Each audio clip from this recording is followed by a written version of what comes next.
You know, a funny thing happened to me on the way to the studio. No, I haven't said it yet. Is there anything else? Thank you. Oh my God. Stop. Thousands of Bella Vista fans here for the podcast. Welcome to Under the Hood.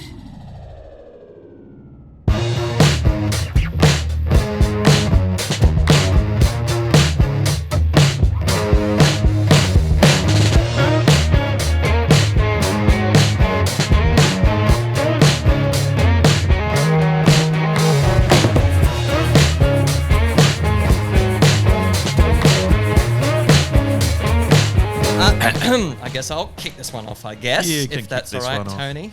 Kick it off. Kick it off. Thank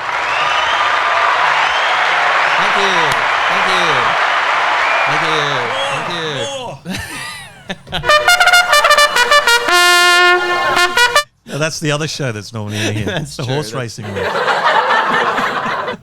Hilarious. Okay. Behave yourself, please. All right, and welcome back, ladies and gentlemen, to another episode of Under the Hood with myself, Gabe McCarthy, and the lovely, as always, Tony Eads. Hello. Hello, Governor. What's up?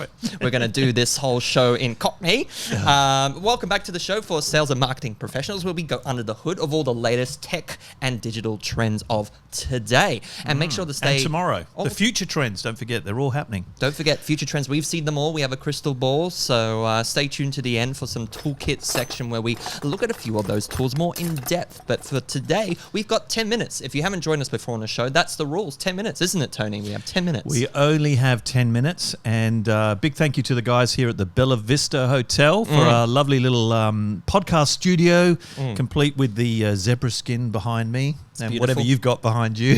Yeah. Blackness, avoid.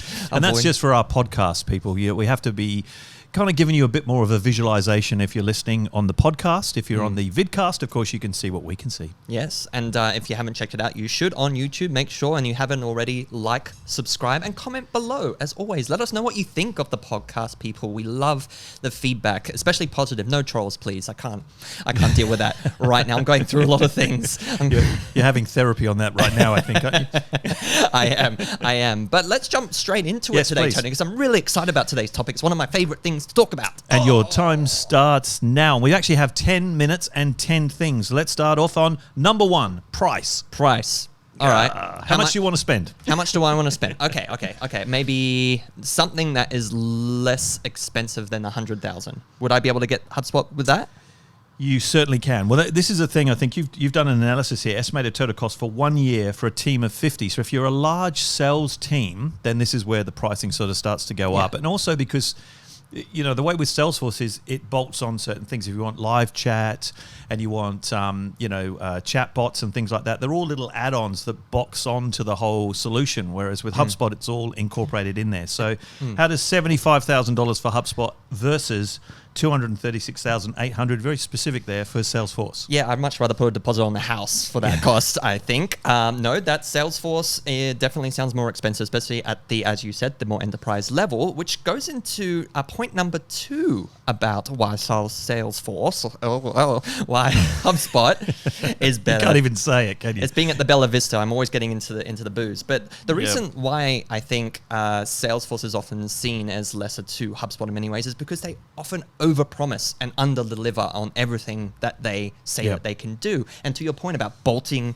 everything on, there's always the need to do that. You're always going to need to have a team on a Salesforce level to get you more up to scratch with your competitors, right? Yeah, 100%. And I think as well, you know, when you're learning any piece of new software, so this is for people considering, so we're not just people who might be on Salesforce and thinking about an alternative, but if you're looking for a sales CRM and you're thinking Salesforce versus HubSpot, you know, one of the things is support. Yes. You know, and HubSpot completely brings in the support mechanism for you and your team, whereas it's a little bit of an extra cost if you go through Salesforce. So, you know, it's important that your team are happy to use it, and that's where I think this over-promising comes in. Yeah, where they can adopt those tools really quickly too, and obviously HubSpot's got a great user interface for user experience, and also HubSpot Academy for all the support you could possibly need. To your point, Yes, it's just an immense, massive source of information and help.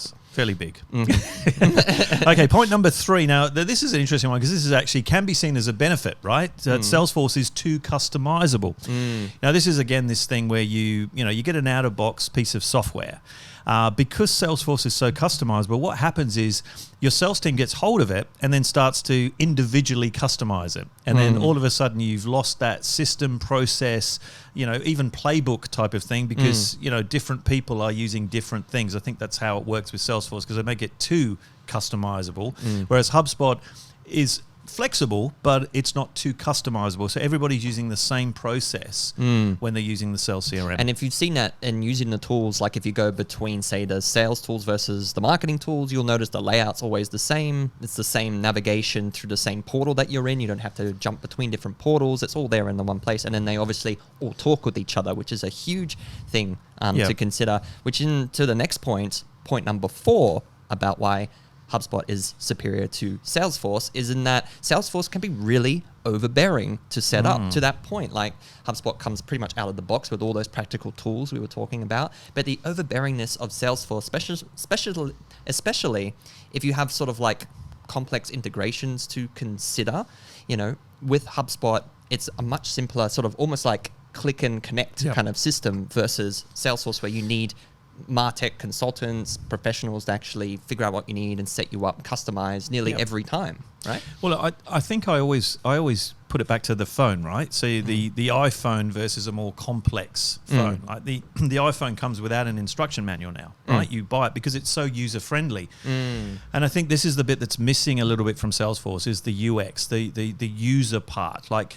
Sales people can be a little bit lazy. Let's be frank about it. All right? No. Well, me more so than you because you're very efficient in the sales department and I'm very inefficient in the sales department, especially when it comes to paperwork and things like that. And great sales tools like LinkedIn are already sort of natively available in HubSpot. Yes. So for salespeople, you can literally start creating ads and messaging from HubSpot as opposed to the cumbersome tools of LinkedIn. So then there you go. There's another benefit of that, which I think is tying quite nicely to our next point. Point number 5. Isn't that funny? Number 5, Salesforce is not user-friendly.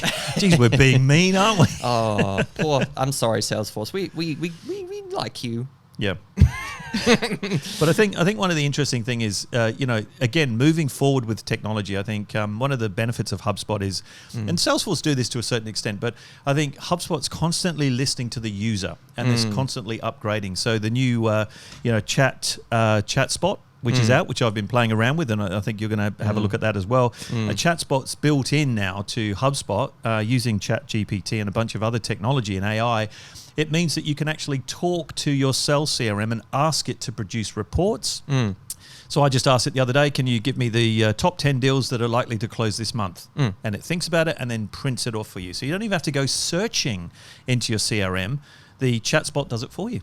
Isn't that great? For a lazy salesperson like me. And HubSpot tools were voted the most friendly of the CRM platforms by the general audience in 2022. And even ChatGPT agrees. I asked it and they said, HubSpot is better for user friendliness. Oh, you go. How much are they paying ChatGPT, I wonder? All right, on to number 6, because all that is important around data, right? Because the whole reason we have a CRM is so we can read the data and make decisions. So what about sales analytics, reporting, and sales automation? Yeah, I think that's a brilliant thing to really utilize in HubSpot tools and really differs from Salesforce in many ways because they're all interconnected with your CRM ultimately. Yep. And those automations, most of them out of the box are super simple to set up, especially for salespeople. You don't need complex automations. You just need the simple go-tos. Like you'll have ChatSpot now, which has more, direct talk to the AI and it does it for you. But anything practical you want to still do, super easy and available out of the box with HubSpot. And you can, again, go to, the HubSpot Academy or Knowledge Base and find out the most practical things to set up yourself. But I think the thing as well that you're kind of highlighting there as well is that HubSpot is part of a growth suite, right? So it's not just your sales CRM sitting in isolation like Salesforce, even though Salesforce can be connected to Marketing Cloud and a bunch of other things bolted on again. HubSpot comes complete. So you can actually have within your ecosystem your marketing and your service, as well as your sales, all kind of poking in together. So this data reporting is the 360 degree, the holy grail of what we want as a business is the 360 degree view of the customer. Yeah, and then to that point, HubSpot had that from the ground up when they developed their CRM, because that's ultimately what it grew from. Salesforce introduced this later on as the Salesforce 360 model. So, and what better proof is there about a 360 view of your customer than one that's existed from the beginning versus one that was bolted on later? 100%. So let's move on. Number 7 of our 10 reasons why HubSpot versus Salesforce: contact and lead management. Yes, this is a really good one. Again, built out of the box with HubSpot. Ultimately, it's such a great tool and so superior to Salesforce, being that you have that 360 view, as we talked about before, but lead management, like in the pipeline, and connected deals to the contact record in a one singular view each and every time. It's just like beautiful design, like pure. Sounds like you baked a cake there or something. Maybe I did. And that comes into point number 8 about account-based marketing. So important today, isn't it? Yeah. Because if we're really focused on ourselves, then account-based marketing is really, gets us selling to those high-stake prospects, engaging them. But it's not just about getting in front of them and doing a demo. It's how do you actually nurture them. Exactly. And then HubSpot has this thing called target accounts, which is built in with your sales hub. That way you can actually see all the accounts that are attributing towards deals or potential deals and look at targeting them specifically as account-based marketing goes. It's very intuitive and it's built within HubSpot, so you don't have to add it in at all. Yeah. And then that comes into our next point number 9, as to why HubSpot is superior to Salesforce is the pipeline management. And that's an important one, isn't it? I mean, we need to know that there's various stages of the buyer journey, especially when you come to the sales process.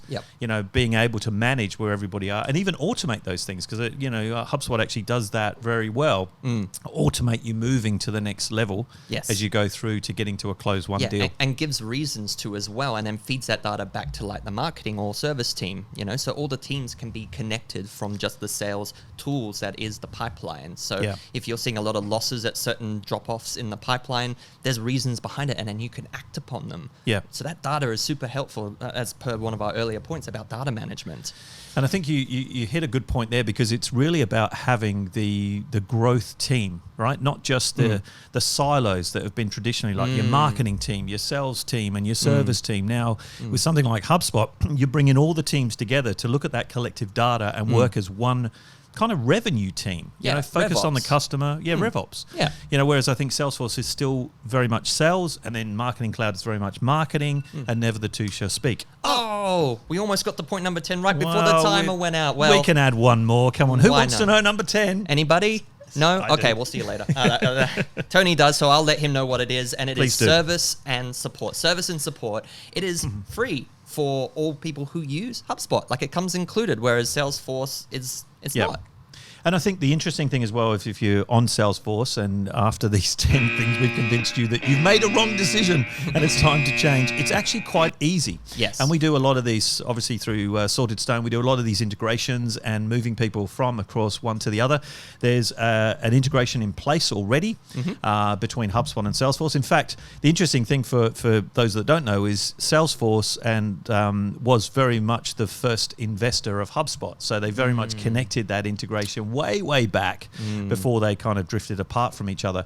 So there's an instant integration, mapping everything out so that you get the data correctly from one into the other, and then pretty much it's click and go, and everything goes in together. And look, if it's more complex, there's more legacy data you have to deal with. You've been using Salesforce for years and you're making that switch, there might be the need to involve an agency, but in most circumstances, because we are as well a HubSpot partner agency, an elite tier, by the way, top tier, that means that the involvement of such agencies, as opposed to ones that deal in Salesforce, the cost is greatly reduced. If you think about it, I've worked in previous agencies that deal with multiple different platforms like Salesforce, and the costs, for having a team across that, far superior than that of like a HubSpot support team. There we go. So if we've tantalized your taste buds on moving into HubSpot Sales CRM, give us a call. Yes. But right now it's time for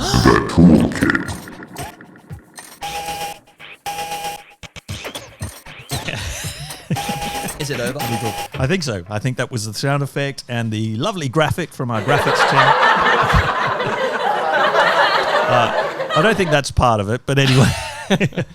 And don't laugh at my toolkit, please. Well, I just the think best I can do. Well, I just think that's even though I don't know if that will come across. All right. Anyway, let's do your piece first. My piece first. Yeah. Okay. Well, rummage around in your toolkit. All What right, have let's you got have a for look. us? Ooh, what did I have again? That's right. I had Nova AI. Have you ever heard of Nova AI? I've heard of Nova as in the radio station, but Yeah. I don't believe that would be Well, what it wasn't you're telling. developed by Fitzy and Whipper. If they're from Nova, I don't know. Yeah, I where think are you're they from there? I don't know. But it wasn't developed by them. It was developed by more intelligent people. Sorry, Fitzy and Whipper. But you're really going to, hopefully they're not on Salesforce as well.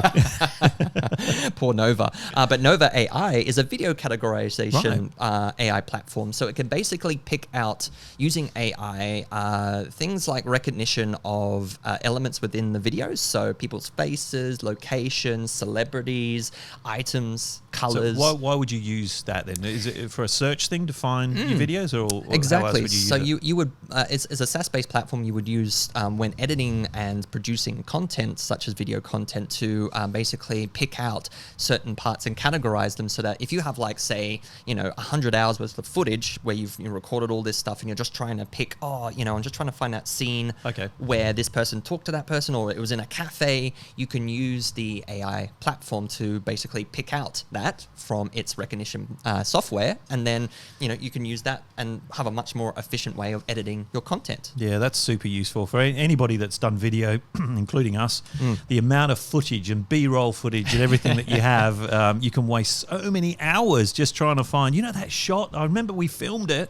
Now using this, we can find it quickly. Exactly. Save time. We might even use it for Under the Hood because we record hundreds of hours of footage ourselves. You only see the good bits, by the way. Yeah, I want to use Nova AI to find any of those bits where Tony does something silly. Like Well, that would be most of the show. Yeah. So on to my one from the toolkit. Now, we mentioned about not having a crystal ball. Well, in kind of thing we do, because crystalknows.com is an interesting one I was having a play with this week. It actually understands the name and the persona, if you like, of the person behind the name. So it's a very simple thing. It's, identifying their natural personality. So leading on from the sales CRM we're talking about is how do you understand the person you're about to, a new prospect or someone that you're supposed to be talking to. Okay, so it's like a DISC, the acronym. DISC is in there? Yeah, it's that kind of approach. Interesting. And so in doing that, it gives you a breakdown basically of, what their personality traits might be like, how would you talk to them, that kind of thing? Yeah, 100%. So to give you an example, we've I put in one of our clients who will remain anonymous, and it says the things you should do is place a high value on being time efficient rather than filling up their time with small talk, be upfront and blunt about potential issues, right? So straight to the line, and don't take their schedule lightly. Don't bounce around between many conversation pieces. So it kind of helps you frame up, and that's just the start. Then it tells you how to email them properly and how to handle yourself in a meeting, which is important. So it really does help the salesperson. The interesting thing, which I love, is it's basically just a Chrome extension. So once you do it, you can try this for free, by the way. So you just go to crystalknows.com through your Chrome browser and then add it as an extension, and then it bolts onto LinkedIn, for example. So I can put you in LinkedIn and it will bring up all of that information for me on the side before I make the call, So which is really cool. It's a mixture between sort of like AI programming, algorithmic stuff and automation, I guess. Yeah.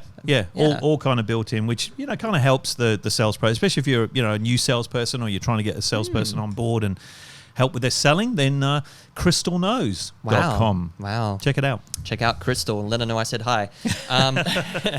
All right, well, that's it for this episode. Gone already in a flash. So I'm excited to know what is the topic of our next episode, which I believe will be episode 8. Well, I think you may already know, hence your eager anticipation there, Tony. I do love this one. But for our audience, I'm actually quite excited about this one too, because you have a lot to say on this, and the topic will be, this is how to actually make money using AI. Isn't that pretty cool? Yeah. Pretty straightforward title, right? Instead of how do I waste time on AI? How do I even get started on AI? All those things. How do I cheat on my test using AI? We'll let other people handle those topics. We're going to get straight to the crunch of this, which is how do you make money from AI? And that's next time on Under the Hood. So we'll see you there for that. Thank you again, Bella Vista Hotel, for having us. And don't forget to like, share, comment, subscribe. Let us know all those good things wherever you are. And we appreciate your viewership. As always, we'll catch you in the next episode. Bye-bye. Thank you. And a round of applause. Oh, sorry. Oh, damn it. Hang on. There it is.